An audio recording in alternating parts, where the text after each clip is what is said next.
പരിശുദ്ധാത്മാവിനാൽ നീ ഗർഭിണിയാകുമെന്ന് മാലാഖ പരിശുദ്ധ മറിയത്തോട് പറഞ്ഞപ്പോൾ അവളത് സന്തോഷത്തോടെ സ്വീകരിച്ചു. അവിടെ മുതല് മറിയം ഹൃദയത്തിൽ കുരിശു വഹിക്കാനായിട്ട് ആരംഭിച്ചു. യേശു കുരിശു വഹിക്കുമ്പോൾ കുരിശുമരവും ചുമന്നുകൊണ്ട് അവൻ ആ നീണ്ട മണിക്കൂറുകൾ യാത്ര ചെയ്യുമ്പോൾ മാതാവ് കൂടെ നടക്കുന്നത് നമുക്ക് കാണാനായിട്ട് സാധിക്കും. അവര് പരസ്പരം കണ്ടുമുട്ടി എന്ന് കുരിശിന്റെ വഴിയിൽ നമ്മൾ 4-ാമത്തെ സ്ഥലത്തിൽ അനുസ്മരിക്കുന്നു. 4 കണ്ണുകൾ പരസ്പരം കണ്ടുമുട്ടി. അവിടെ ശക്തിയുടെ പ്രതിസ്ഫുലനങ്ങൾ സംഭവിച്ചു. അമ്മ മകനെ ശക്തിപ്പെടുത്തുന്നു, മകൻ അമ്മയെ ആശ്വസിപ്പിക്കുന്നു. പ്രിയമുള്ളവരെ, മാതാവാണ് കുരിശു വഹിക്കുവാനായിട്ടുള്ള നമ്മളുടെ മാതൃക.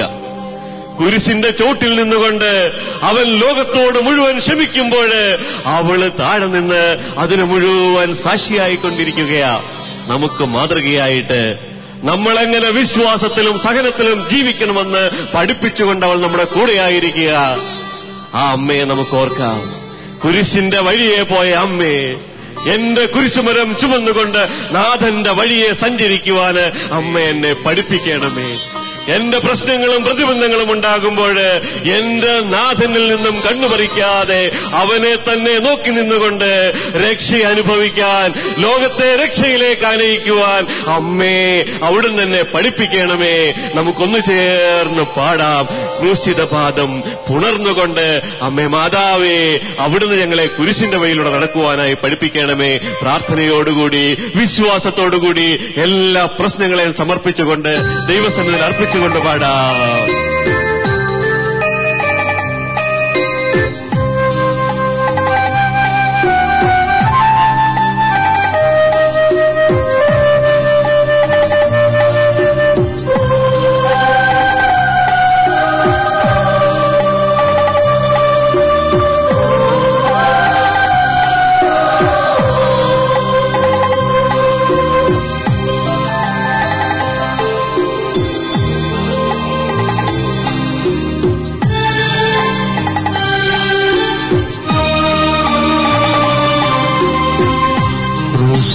പാദം ഉണർന്നു ഞാൻ കുരിശിന്റെ വഴിയെ നടന്നിടുമ്പോ എനിക്കു മുൻപിലാ ആഴി നടന്നതേ പരിശുദ്ധ മാതാവേ, നീ തുണയ്ക്കാം എന്റെ ആത്മാവിൽ ധൈര്യം, നീയാണെന്റെ ധൈര്യം.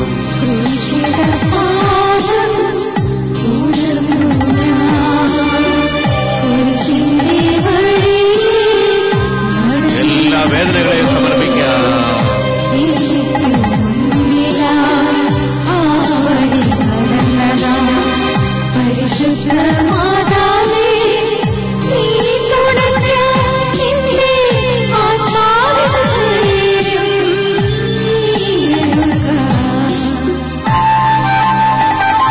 എഴുതിയ 1-ാം ലേഖനം 1-ാം അധ്യായം 18-ാം തിരുവചനം. നാശത്തിലൂടെ ചരിക്കുന്നവർക്ക് കുരിശിന്റെ വചനം ഭോഷത്വമാണ്. രക്ഷയിലൂടെ ചരിക്കുന്ന നമുക്കോ അത് ദൈവത്തിന്റെ ശക്തിയത്ര. പൗലോസ് ശ്ലീഹ പഠിപ്പിക്കുന്നു, നാശത്തിന്റെ മക്കൾക്കാണ് കുരിശിന്റെ വചനം ഭോഷത്വം. ദൈവത്തിന്റെ രക്ഷാവാഗ്ദാനമായി സ്വീകരിച്ചിരിക്കുന്ന നമ്മളെ സംബന്ധിച്ചിടത്തോളം അത് നമ്മുടെ ജീവിതത്തിലെ ഉയർപ്പിന്റെ ശക്തിയാണ്. Hallelujah, hallelujah, hallelujah.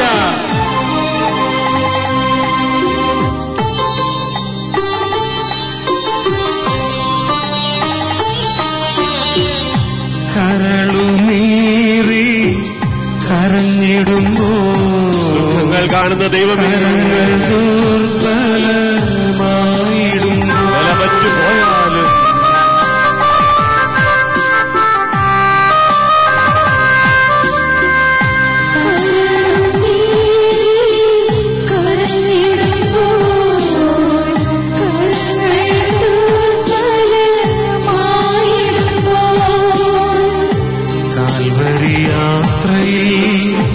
നിന്റെ സൂനുവേ നീ കണ്ട നിമിഷം ഞാൻ ഓർത്തിടുന്നു. അമ്മേ അമ്മേ കരുത്തു നൽകണേ, ശക്തിപ്പെടുത്തണമേ, കൃപയൊഴുകണേ തായേ. ക്രൂശിതപാദം ഉണർന്നു ഞാൻ, കുരിശിന്റെ വഴിയെ നടന്നിടുമ്പോ എനിക്കു മുൻപിലാ ആ വഴി നടന്നതാ. പരിശുദ്ധ മാതാവേ നീ തുണയ്ക്കാൻ എന്റെ ആത്മാവിൽ ധൈര്യം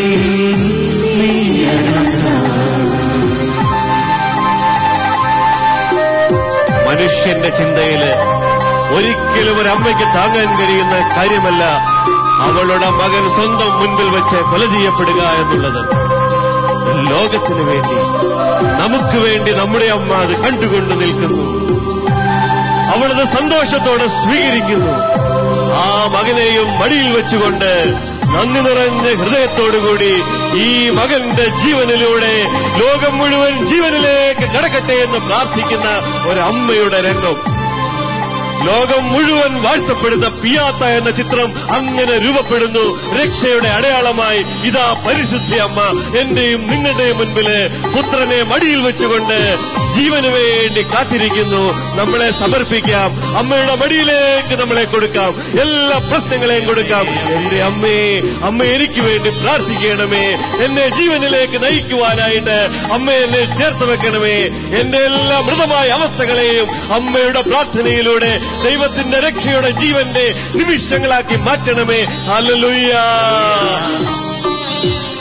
വരണ്ട മരുഭൂ യാത്രയിൽ എല്ലാ മരുഭൂമി അനുഭവങ്ങളെ കൊടുക്കാം. മനവും തനുവും തളർന്നിടുമ്പോൾ എല്ലാ തകർച്ചകളെയും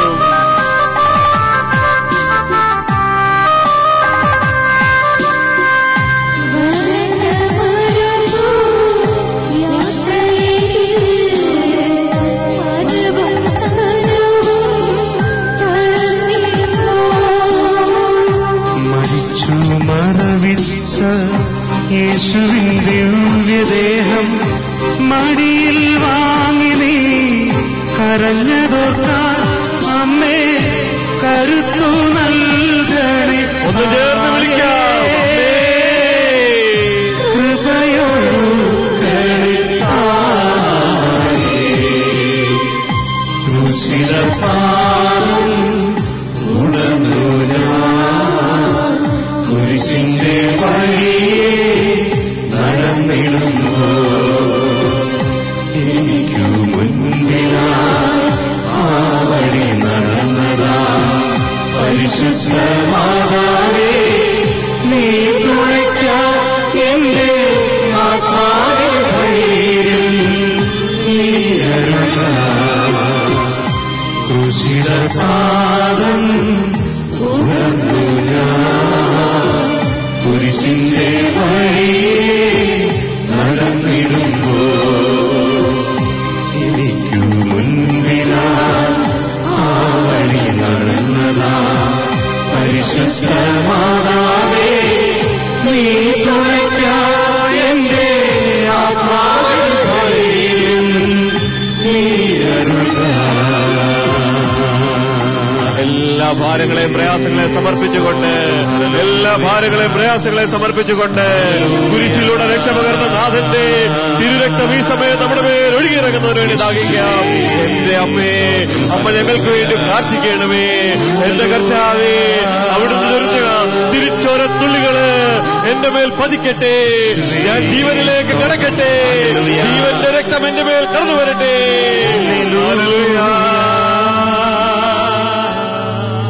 എല്ലാ വേദനകളെയും പ്രയാസങ്ങളെയും കർത്താവിന്റെ കുരിശിനോട് നമുക്ക് ചേർത്ത് വെക്കാം. പാടിയ ഓരോ വരികളെയും നമുക്ക് ഓർക്കാം.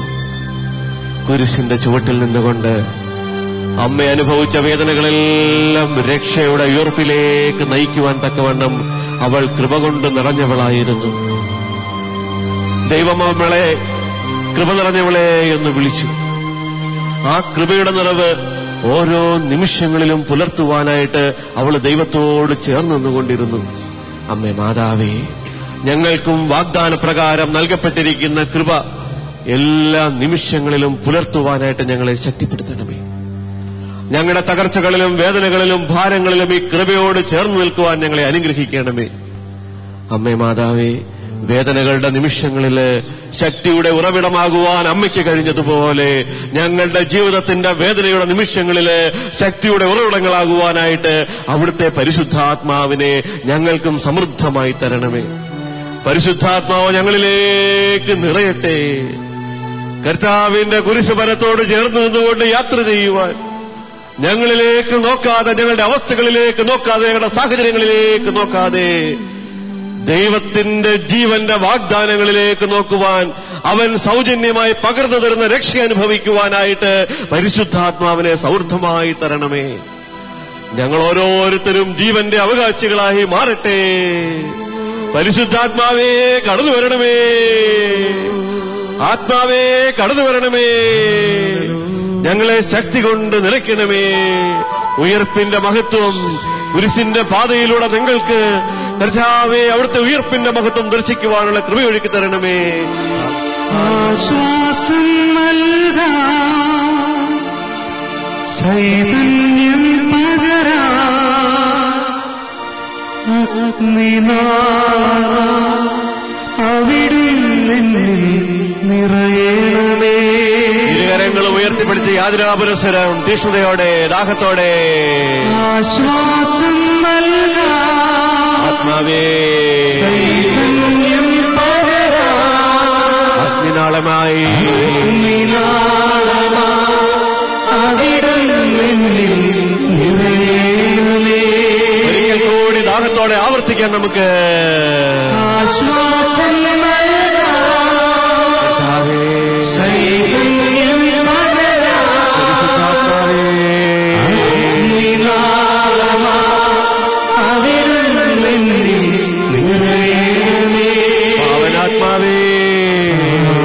പാവനാത്മാവേ, സ്നേഹരൂപനേ, അലിവോടെ അണയണമേ.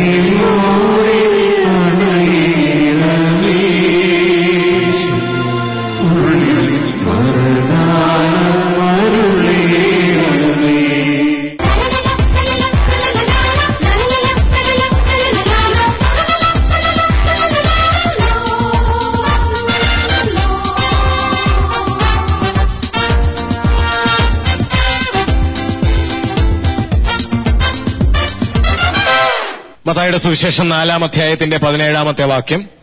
അപ്പോൾ മുതൽ യേശു പ്രസംഗിക്കാൻ തുടങ്ങി, മാനസാന്തരപ്പെടുവിൻ, സ്വർഗരാജ്യം സമീപിച്ചിരിക്കുന്നു. പ്രിയപ്പെട്ടവരെ, യേശുവിന്റെ ആദ്യത്തെ പ്രഘോഷണമാണ്.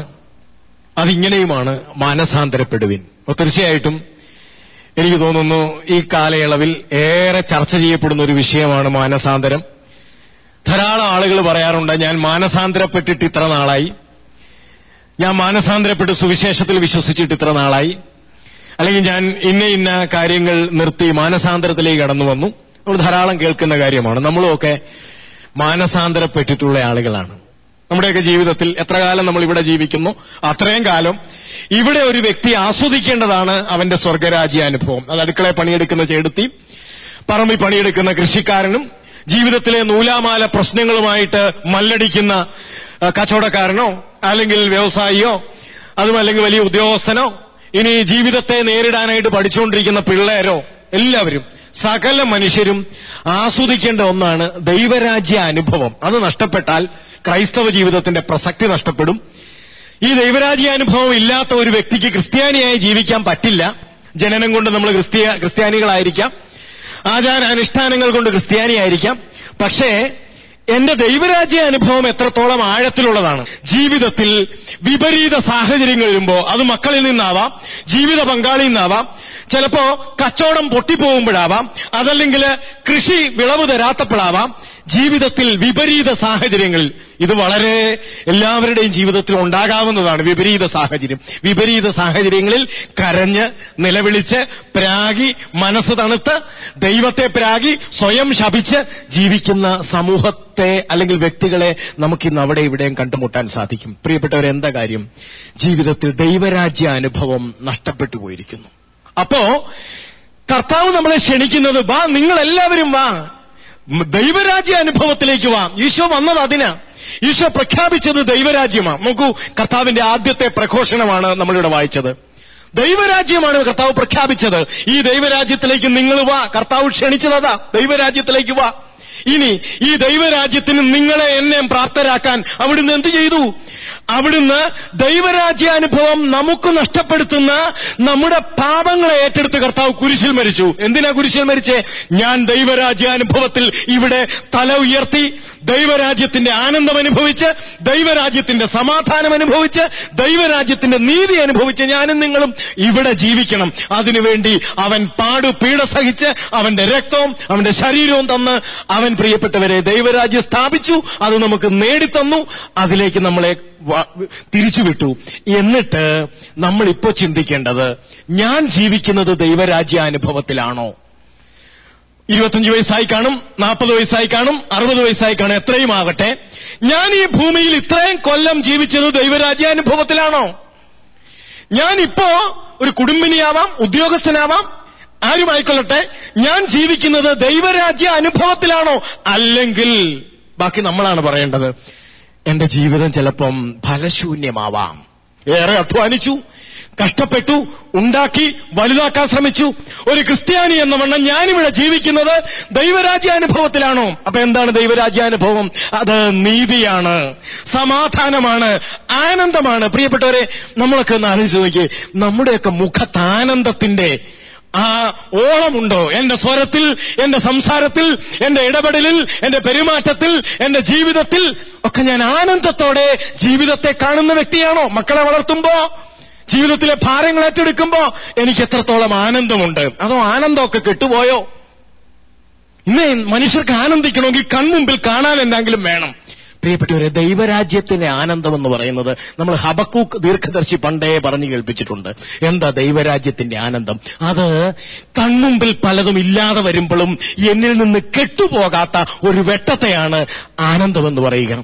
ഒരു വ്യക്തിക്ക് ദൈവരാജ്യത്തിലേക്ക് കടന്നു വരണമെങ്കിൽ മാനസാന്തരപ്പെട്ടേ പറ്റൂ. പ്രിയപ്പെട്ടവരെ, ഇത് കർത്താവ് പറയുന്ന കാലഘട്ടം എന്ന് പറഞ്ഞാൽ ഇന്നിപ്പോ ഈ മാനസാന്തരത്തിന്റെ അർത്ഥം മാറിപ്പോയി കേട്ടോ.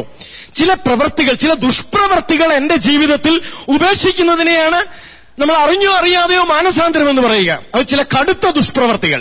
മാനസാന്തരപ്പെടുക എന്നുള്ള വാക്ക് തന്നെ നമുക്ക് സാധാരണക്കാർക്ക് അങ്ങോട്ട് സുഖിക്കുകയല്ല.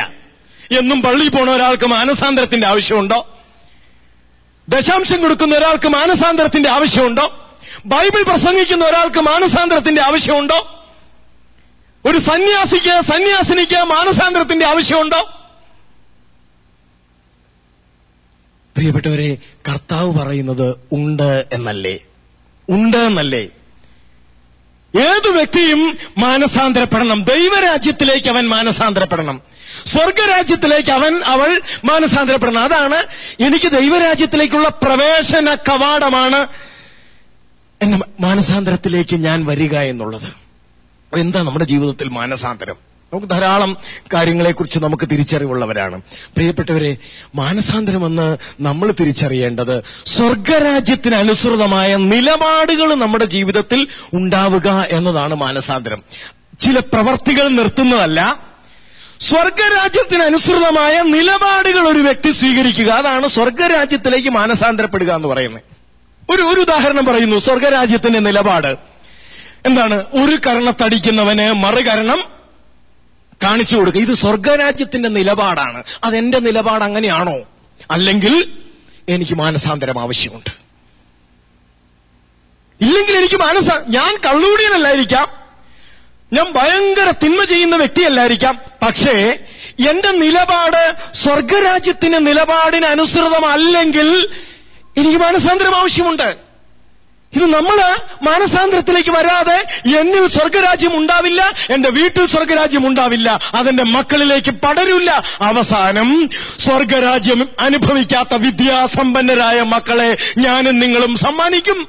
നല്ല ടെക്നോളജിയൊക്കെ അറിയാവുന്ന, നല്ല പ്രൊഫഷണൽ ആയിട്ടുള്ള മക്കളെ, വിദ്യാസമ്പന്നരായ മക്കളെ, ജീവിക്കാൻ അറിയാവുന്ന മക്കളെ, പണം ഉണ്ടാക്കാൻ അറിയാവുന്ന മക്കളെ നമ്മളൊക്കെ ഉണ്ടാക്കും.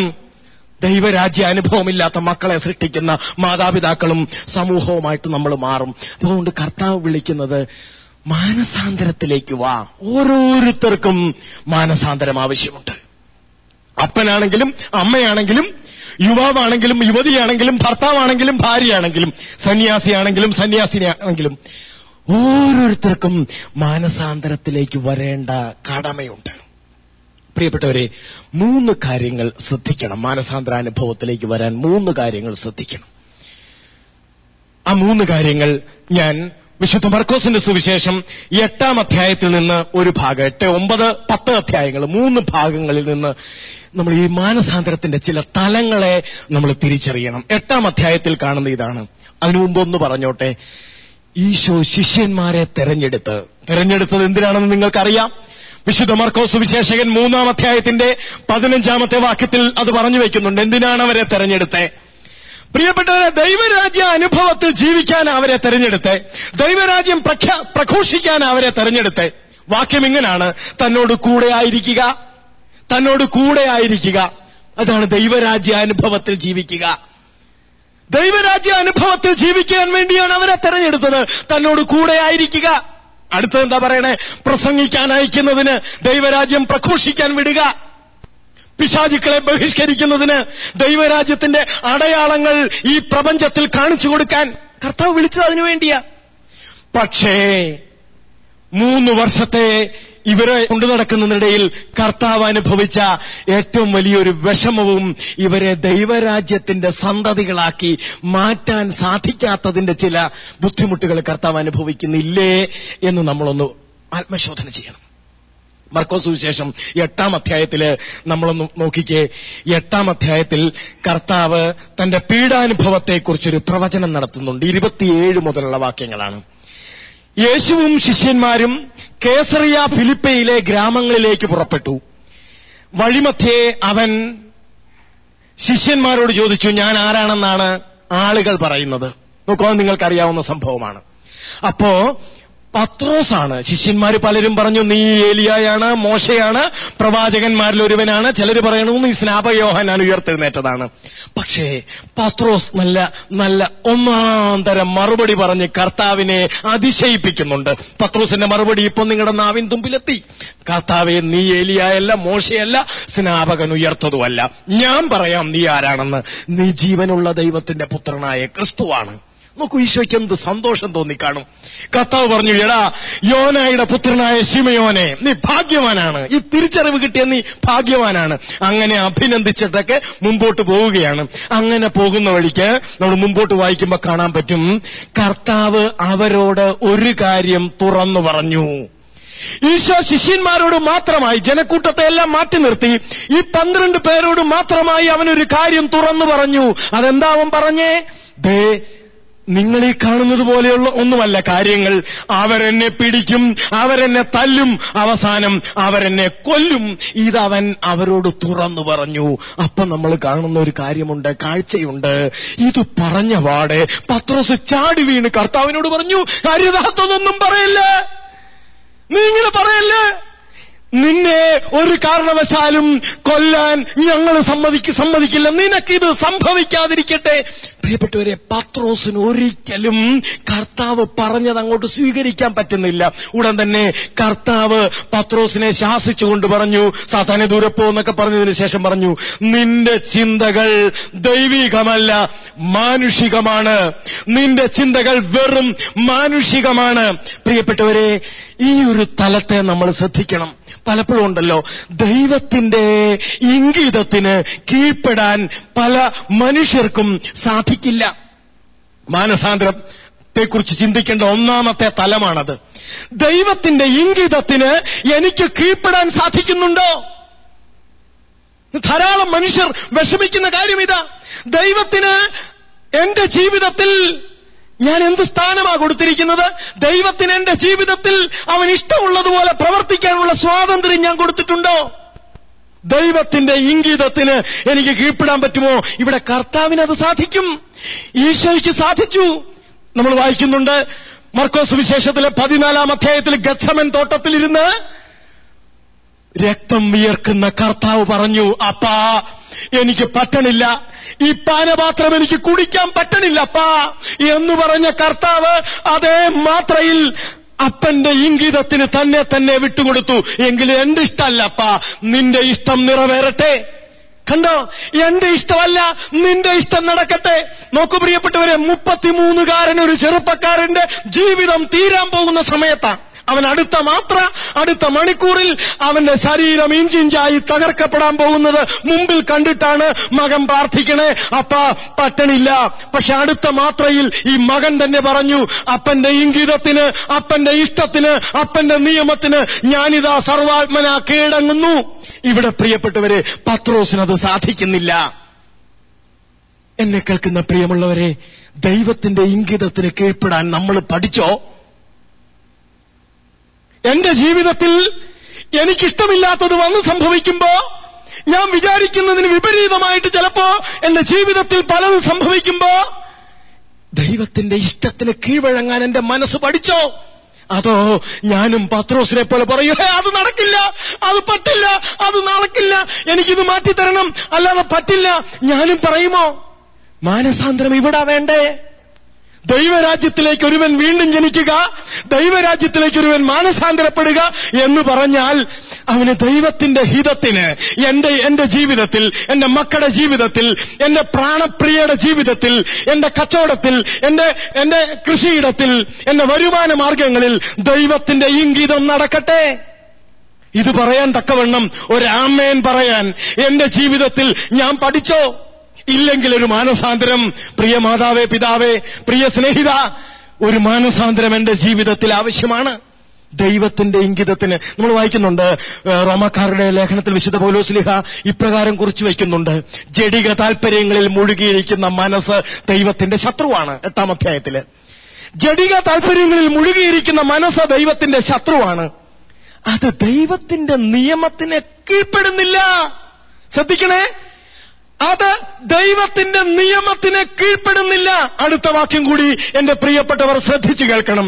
കീഴ്പ്പെടാൻ അതിന് സാധിക്കുകയുമില്ല, കീഴ്പ്പെടാൻ അതിന് സാധിക്കുകയുമില്ല. പ്രിയപ്പെട്ടവർ, ഇത് നമ്മളെക്കുറിച്ച് പറയുമോ? നമ്മളെക്കുറിച്ച് ഈ വചനം പറയുമോ? ദൈവത്തിന്റെ നിയമത്തിന് അവൻ കീഴ്പ്പെടുന്നില്ല, ദൈവത്തിന്റെ നിയമത്തിന് അവൾ കീഴ്പ്പെടുന്നില്ല. കീഴ്പ്പെടാൻ അവർക്ക് പറ്റില്ല. അത്രമാത്രം അവർ ദൈവരാജ്യത്തിൽ നിന്ന് അകലെയാണ്. ദൈവരാജ്യത്തിന് നിന്ന് അകലെ നിന്നിട്ട് പ്രിയപ്പെട്ടവരെ, ദാനധർമ്മങ്ങൾ ചെയ്തിട്ട് എന്ത് കാര്യം? ദൈവരാജ്യത്തിൽ നിന്ന് അകലെ നിന്ന് പ്രഘോഷിച്ചിട്ട് എന്ത് കാര്യം? ദൈവരാജ്യത്തിൽ നിന്ന് അകലെ നിന്ന് പ്രാർത്ഥിച്ചിട്ട് എന്ത് കാര്യം? ദൈവരാജ്യത്തിലേക്ക് വരിക എന്നതല്ലേ പരമപ്രധാനം.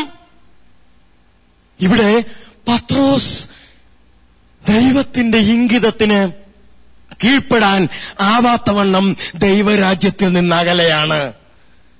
വളരെ വളരെ ആഴത്തിൽ നമ്മൾ പരിശോധിക്കേണ്ടതാണ്. ഞാൻ ദൈവരാജ്യത്തിൽ നിന്ന് അകലെയാണോ? ഇപ്പോൾ ഞാൻ ദൈവരാജ്യത്തിൽ നിന്ന് അകലെയാണോ? രണ്ടാമത് മറ്റൊന്നുകൂടി, അതൊന്ന്, ദൈവരാജ്യത്തിൽ നിന്ന് അകലെയുള്ള വ്യക്തിക്ക് ഒരിക്കലും ദൈവത്തിന്റെ ഇംഗിതത്തിന് കീഴ്പ്പെടാൻ പറ്റില്ല. അതുകൊണ്ട് പ്രിയപ്പെട്ടവരെ, ഒരു മാനസാന്തരം ആവശ്യമാണ്.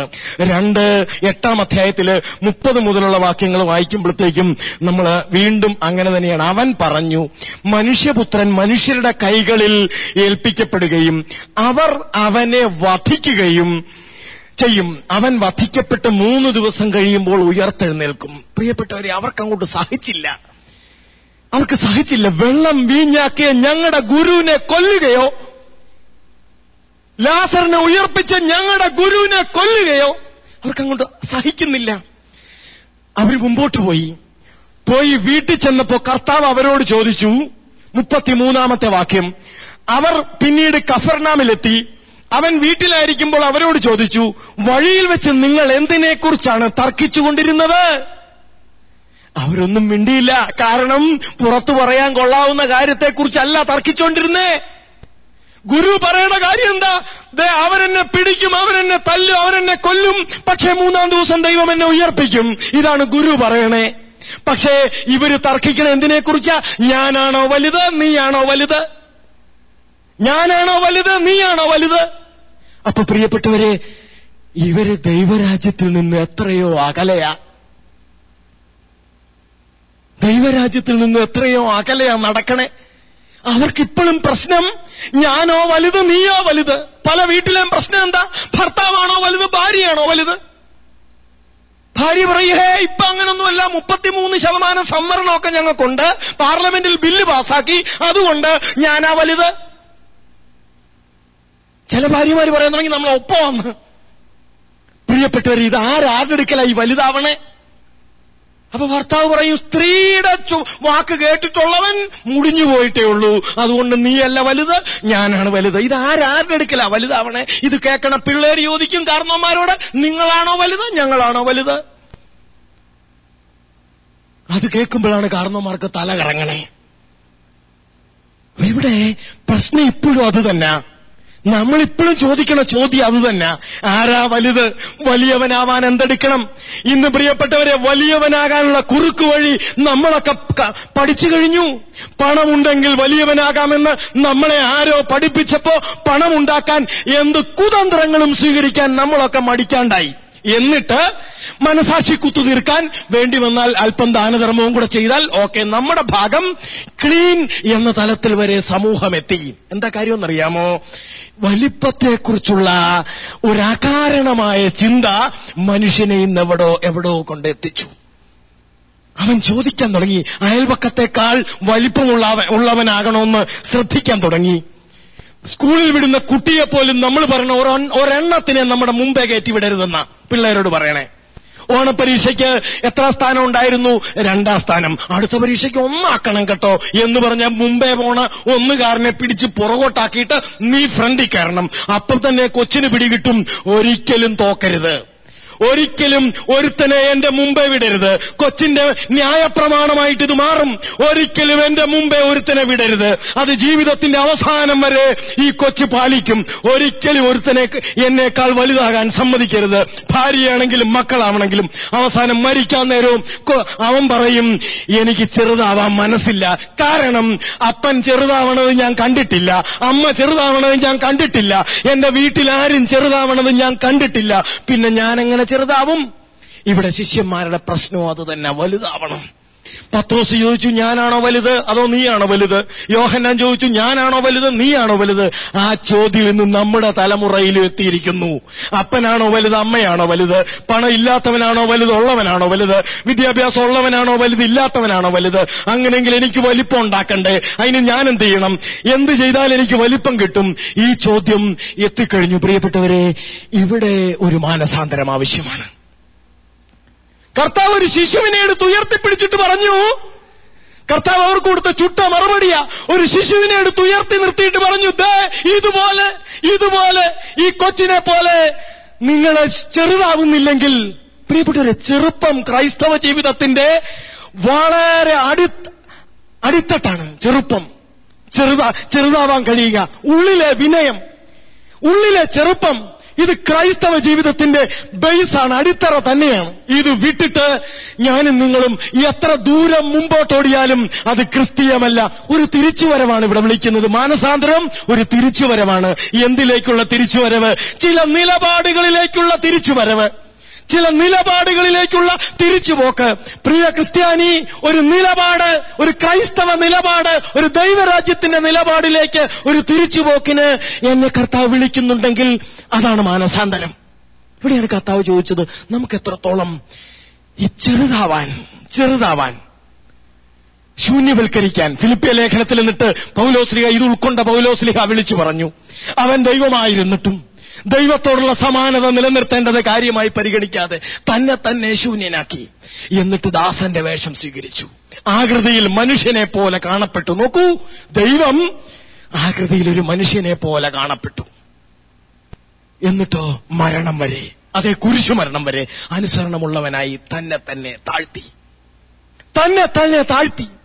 ദൈവരാജ്യത്തിന്റെ അടയാളമാണ്, ദൈവരാജ്യത്തിന്റെ ലക്ഷണമാണ്, ദൈവരാജ്യത്തിന്റെ അനുഭവമാണ്. ഇത് നമ്മളിൽ ഇല്ലെങ്കിൽ അവിടെയാണ് പ്രിയപ്പെട്ടവരെ ഗർവും അഹന്തയും പൊങ്ങച്ചവും ഒക്കെ പൗലോസ്ലീഹ റോമാലേഖനത്തിൽ പറയുന്നത്. ഈ ദൈവരാജ്യത്തിന്റെ അടയാളത്തിന് വിപരീതമായ പൊങ്ങച്ചം, അഹന്ത, ഗർവ്, ഇതൊക്കെ നമ്മളൊരു പക്ഷേ മാനസാന്തരത്തിലേക്ക് നമ്മളെ ക്ഷണിക്കുന്നില്ലേ? ഇതൊക്കെ നമ്മളിൽ ഉള്ളപ്പോ കർത്താവ് നമ്മളെ ക്ഷണിക്കുന്നില്ലേ?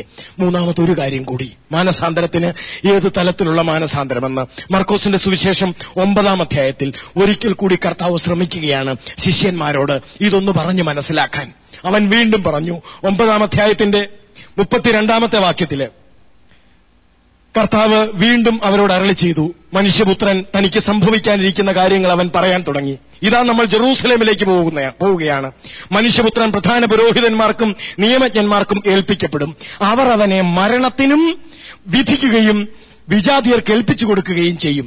അവർ അവനെ പരിഹസിക്കുകയും, ഇപ്പൊ കർത്താവ് ഇച്ചിരൂടെ ആഴത്തിൽ പറഞ്ഞു, അവരവനെ പരിഹസിക്കുകയും അവന്റെ മേൽ തുപ്പുകയും അവനെ പ്രഹരിക്കുകയും വധിക്കുകയും ചെയ്യും.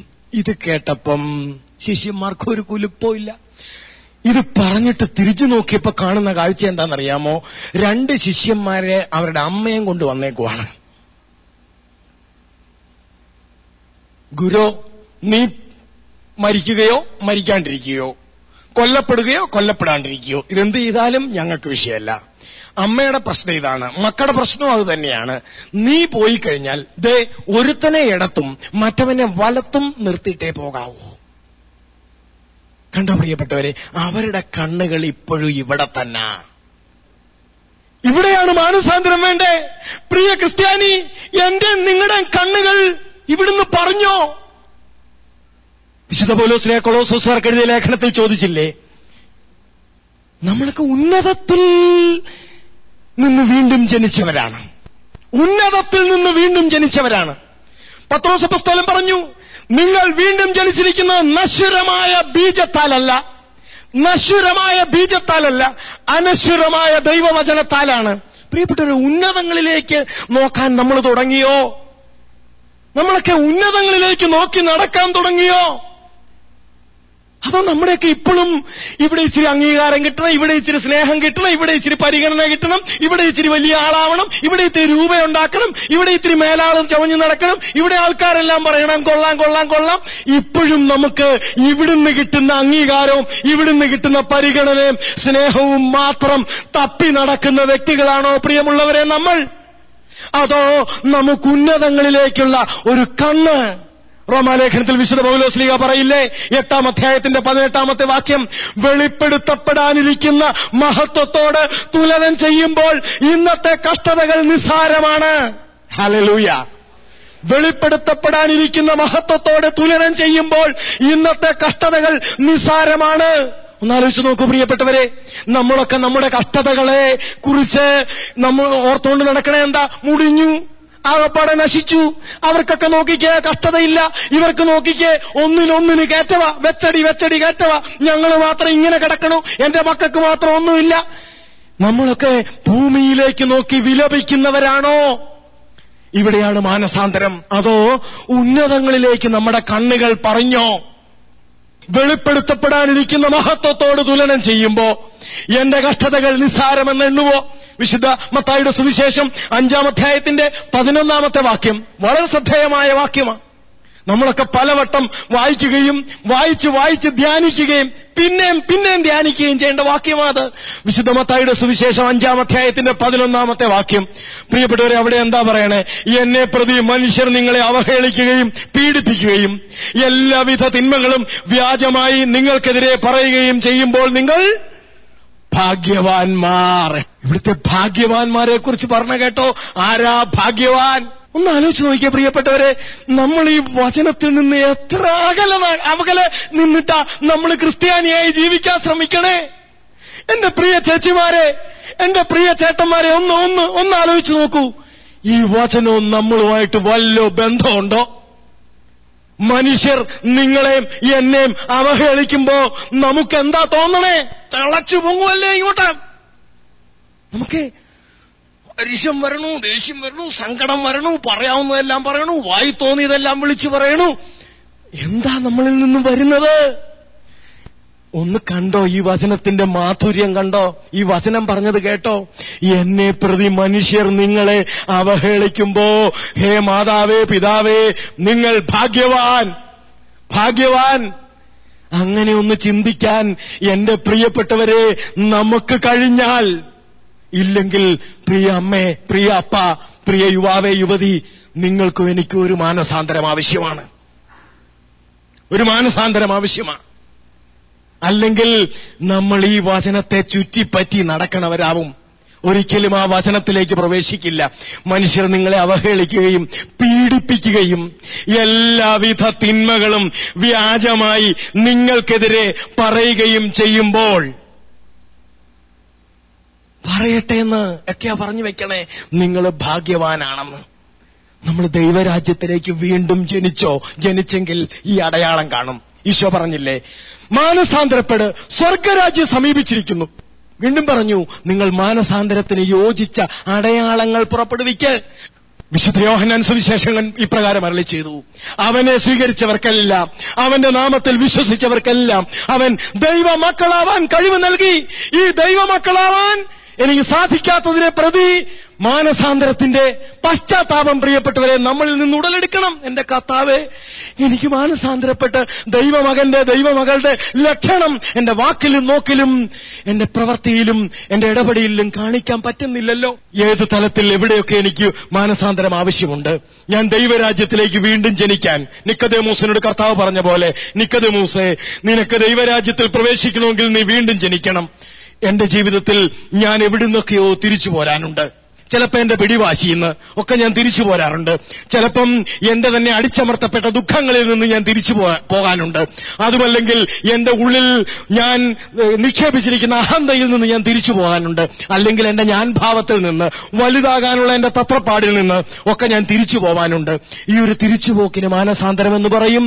പ്രിയപ്പെട്ടവരെ, കർത്താവ് നമ്മളെ ക്ഷണിക്കുന്നതും ഈ മാനസാന്തരത്തിലേക്ക് വളരെ വ്യക്തിപരമായി തീരുമാനങ്ങളെടുത്ത് മാനസാന്തരത്തിലേക്ക് വരാനാണ്.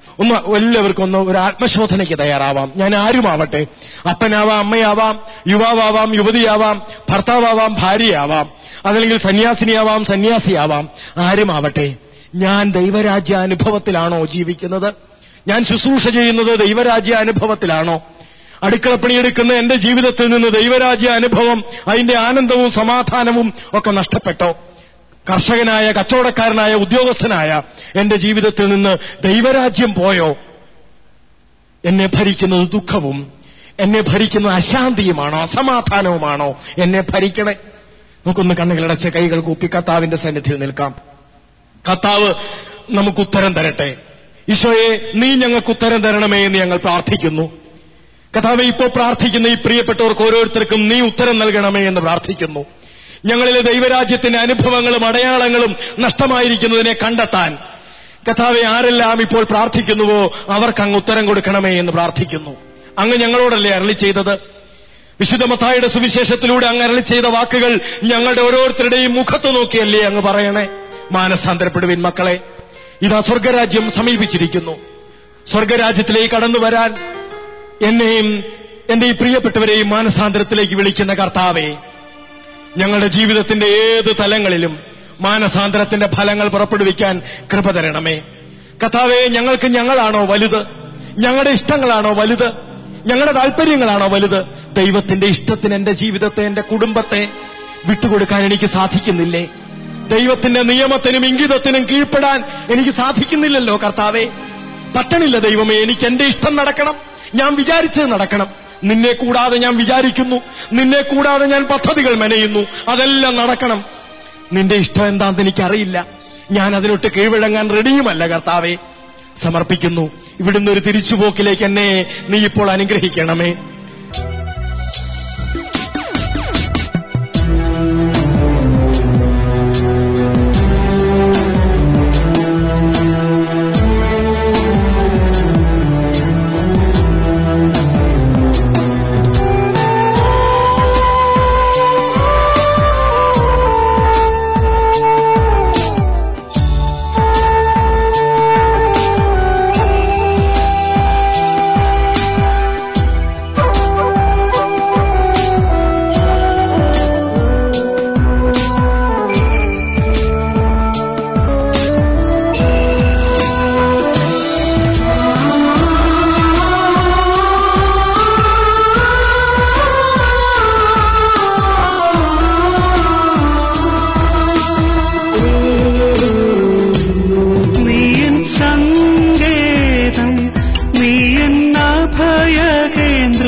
സങ്കീർത്തനങ്ങളുടെ പുസ്തകം 71-ാം അധ്യായം 3-ാം തിരുവചനം.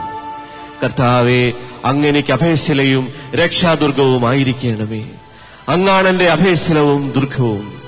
കർത്താവാണ് എന്റെ അഭയശില, കർത്താവാണ് എന്റെ സങ്കേതം, അവനാണ് എന്റെ ആശ്രയം.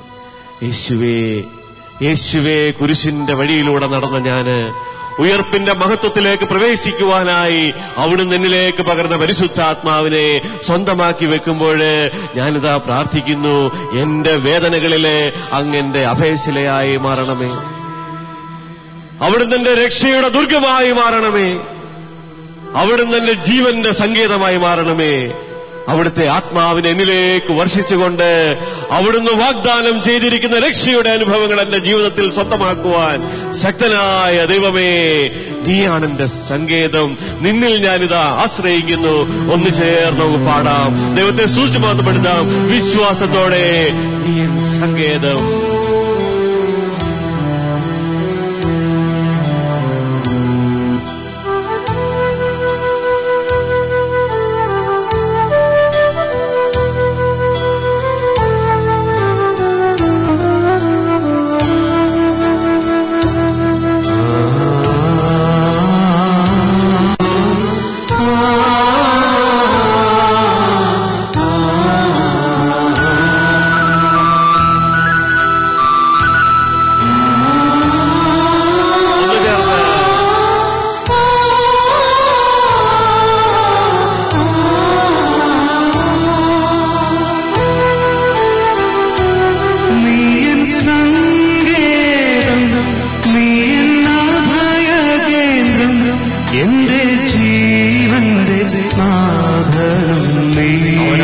ജീവന്റെ നാഥൻ.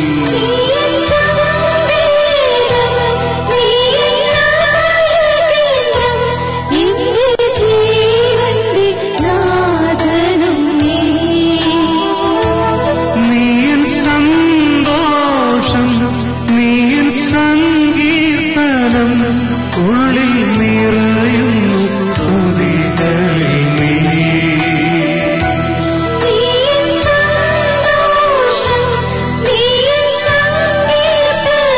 സ്തുതി നിറയട്ടെ.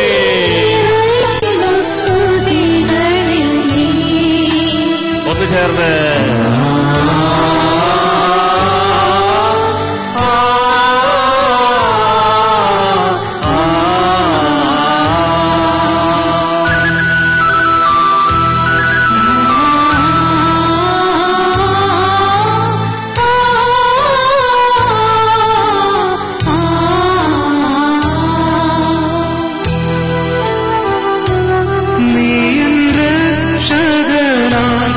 എന്നെ കരുതുന്നവൻ, ശത്രു സൈന്യത്തെ തളർത്തുന്നവൻ, എന്റെ ശത്രുക്കളെ മുഴുവൻ തളർത്തുന്നവനാണ്.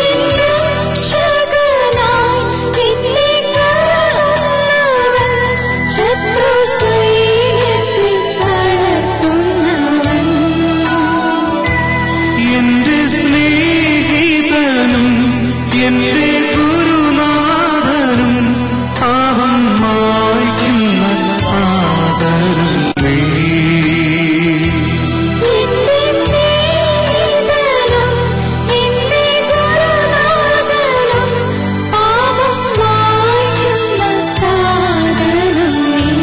കരങ്ങളുയർത്തി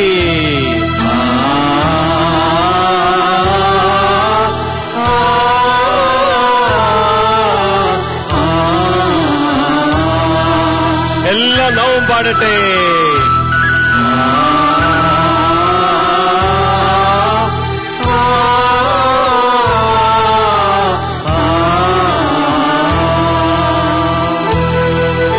സങ്കീർത്തനങ്ങളുടെ പുസ്തകം 54-ാം അധ്യായം 4-ാം വാക്യം. ദൈവമേ, അങ്ങാണ് എന്റെ സഹായകൻ. കർത്താവേ, അവിടുന്നാണ് എന്റെ ജീവനെ താങ്ങി നിർത്തുന്നവൻ. കർത്താവേ, അങ്ങന്റെ ജീവനെ താങ്ങി നിർത്തിയില്ലെങ്കിൽ, അങ്ങനെ സഹായിച്ചില്ലെങ്കിൽ ഞാൻ ആരുമല്ല. ഞാനിതാ നഷ്ടപ്പെട്ടു പോകുന്നു. വിശ്വാസത്തോടെ വീണ്ടും നമുക്ക് പാടാം. എന്റെ പാലകനും സത്യനായകനും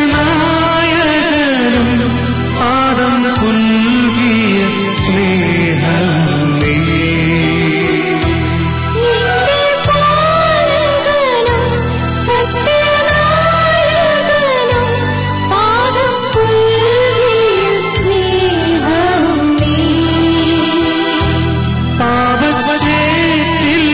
നിന്നും എന്നെ കരകയറ്റ മരക്രൂശിൽ പീഡഞ്ഞവൻ നീ.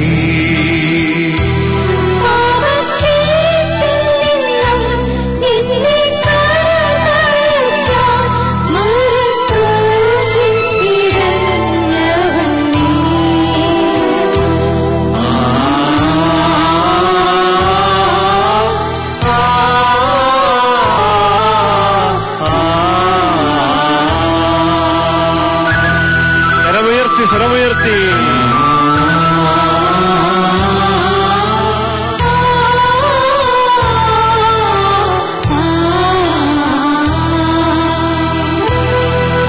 സങ്കീർത്തനം 73:26.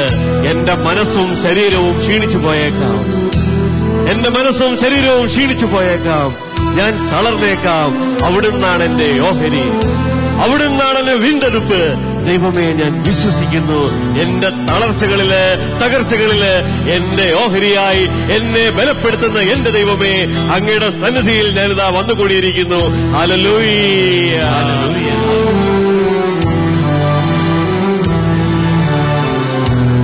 നീ സമ്പാദ്യം എന്റെ സാമ്രാജ്യവും എന്റെ ജീവിത ഭാഗ്യവും നീ. എന്റെ ഭാഗ്യമാണവൻ.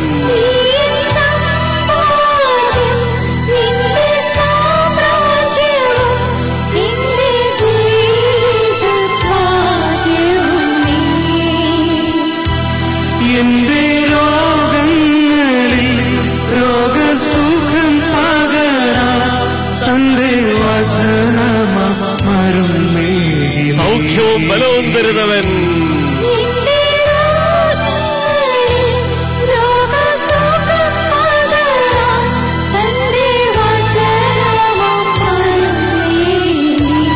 കരങ്ങളുയർത്തി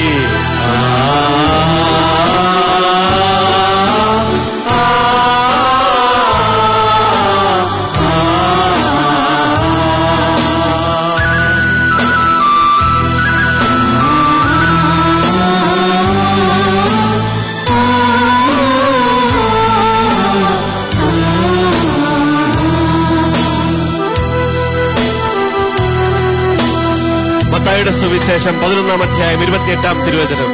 അധ്വാനിക്കുന്നവരും ഭാരം വഹിക്കുന്നവരുമേ, നിങ്ങൾ എന്റെ അരികിൽ വരികയും ഞാൻ നിങ്ങളെ ആശ്വസിപ്പിക്കാം. ഞാൻ ശാന്തശീലനും വിനീത ഹൃദയനുമാകിയാൽ എന്റെ നുകം വഹിക്കാൻ എളുപ്പമുള്ളതും എന്റെ ചുമട് ഭാരം കുറഞ്ഞതുമാണ്. നിങ്ങളെ ഞാൻ ആശ്വസിപ്പിക്കാം. ഹല്ലേലൂയ.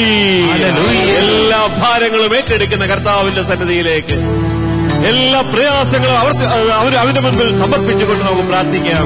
എന്റെ ദൈവമേ, അങ്ങയുടെ ചുമടെനിക്ക് തരണമേ, അങ്ങയുടെ ശാന്തത എനിക്ക് തരണമേ. അവിടുത്തെ ജീവൻ മൂലം ഞാൻ ശക്തിയുള്ളവനായി തീരട്ടെ. Hallelujah, hallelujah, hallelujah.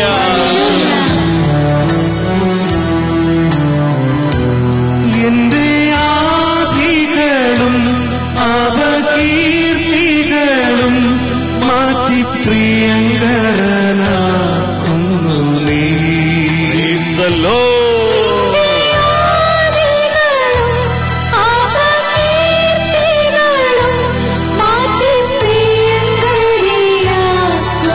എന്റെ ദൈവത്തിന് പ്രിയപ്പെട്ടവനും പ്രിയപ്പെട്ടവളുമാണ് ഞാൻ. കടബാധ്യതയും കൊടും ദാരിദ്ര്യവും എല്ലാം നീക്കുന്നവൻ എന്റെ നുകങ്ങൾ വഹിക്കുന്നവനായ കർത്താവ്.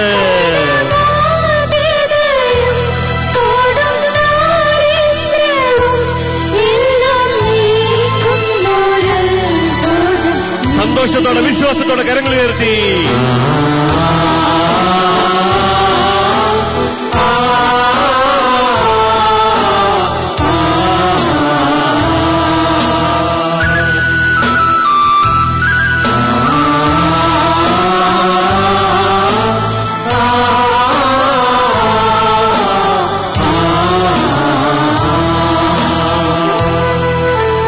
യോഹന്നാന്റെ സുവിശേഷം 14:3. ഞാൻ പോയി നിങ്ങൾക്ക് സ്ഥലമൊരുക്കി കഴിയുമ്പോൾ ഞാൻ ആയിരിക്കുന്നിടത്ത് നിങ്ങളും ആയിരിക്കേണ്ടതിന് ഞാൻ വീണ്ടും വന്ന് നിങ്ങളെ കൂട്ടിക്കൊണ്ടുപോകും. ദൈവം ആഗ്രഹിക്കുന്നത് നമ്മൾ അവനോടൊപ്പം സ്വർഗരാജ്യത്തിലായിരിക്കുവാനാണ്.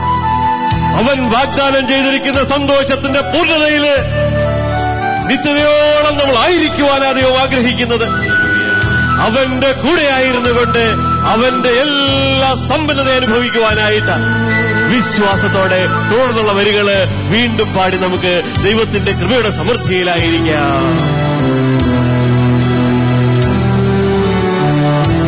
സ്വർഗരാജ്യമതിൽ എന്റെ വീടൊരുക്കാൻ മുൻപേ എനിക്ക് മുൻപേ പോയി എനിക്ക് വേണ്ടി വീടൊരുക്കി എന്റെ ദൈവം.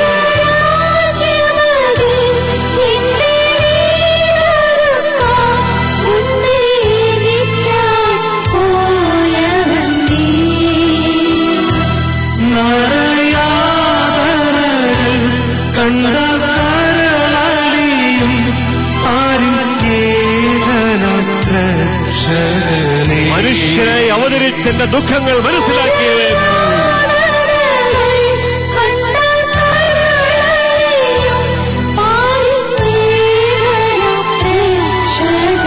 ജനങ്ങൾ ഉയർത്തി സ്വരമുയർത്തി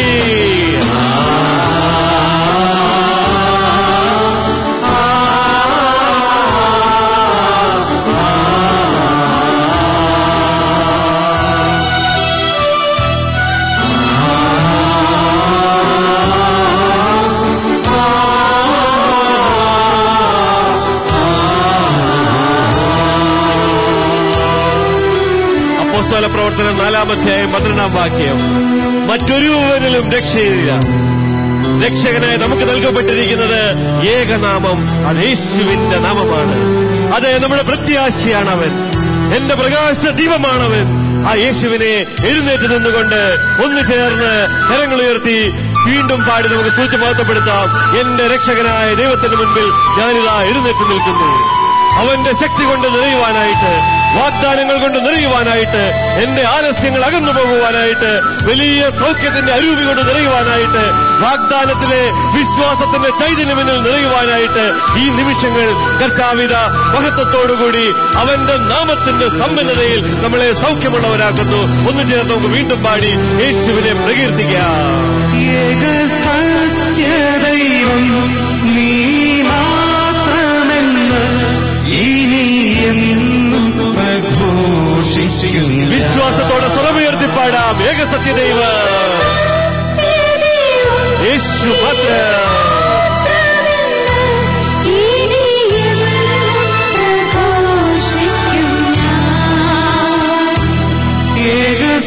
ഏകസ്നേഹദീപം യേശു മാത്രമെന്ന് ഇനി എന്നെന്നും പാടിടും ഞാൻ. അവനാണ് എന്റെ സ്നേഹത്തിന്റെ ദൈവം.